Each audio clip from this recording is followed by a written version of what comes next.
హైదరాబాద్ సుందరయ్య విజ్ఞాన కేంద్రంలో ఆపరేషన్ కగార్ పై round table సమావేశం జరిగింది. పీసీసీ అధ్యక్షులు మహేష్ కుమార్ గౌడ్, ఏఐసీసీ కార్యదర్శి బస్సర్ in charge Sampath Kumar, CPI CPM నేతలు పాల్గొన్నారు. ఆపరేషన్ కగార్ ను నిలిపివేయాలని మావోయిస్టు పార్టీతో కేంద్ర ప్రభుత్వం శాంతి చర్చలు చేయాలని డిమాండ్ చేశారు.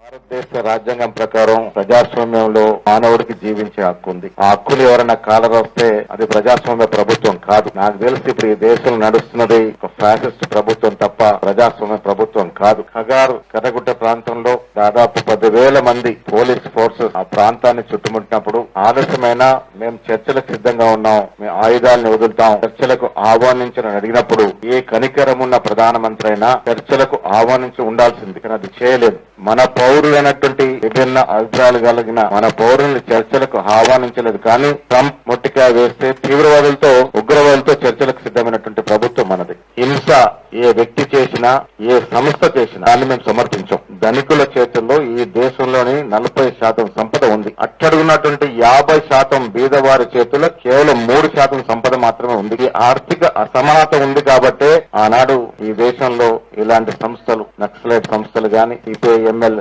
ప్రజా పంట లాంటి సంస్థలు గాని వచ్చాయి. రావటానికి ఆర్థిక అసమానతలే కారణం. ఇవాళ మనందరం కూడా ముక్తం కంటతో ఖండించాల్సింది కగార్ ఆ కర్రగుట్టల ప్రాంతంలో జరిగినటువంటి హింస, ప్రభుత్వ హింస. చర్చలకు సిద్ధమని సంసిద్ధత వ్యక్తం చేసినప్పుడు కూడా దాదాపు 140-150 మందిని తీవ్రవాదాన్ని చెప్పుకునే నక్సలైట్ ని పొట్టం పెట్టుకోవడం జరిగింది. సాంశీరావు లాంటి నాయకుడిని, కేశవరావు లాంటి నాయకుడిని కూడా పొట్టం పెట్టుకోవడం జరిగింది.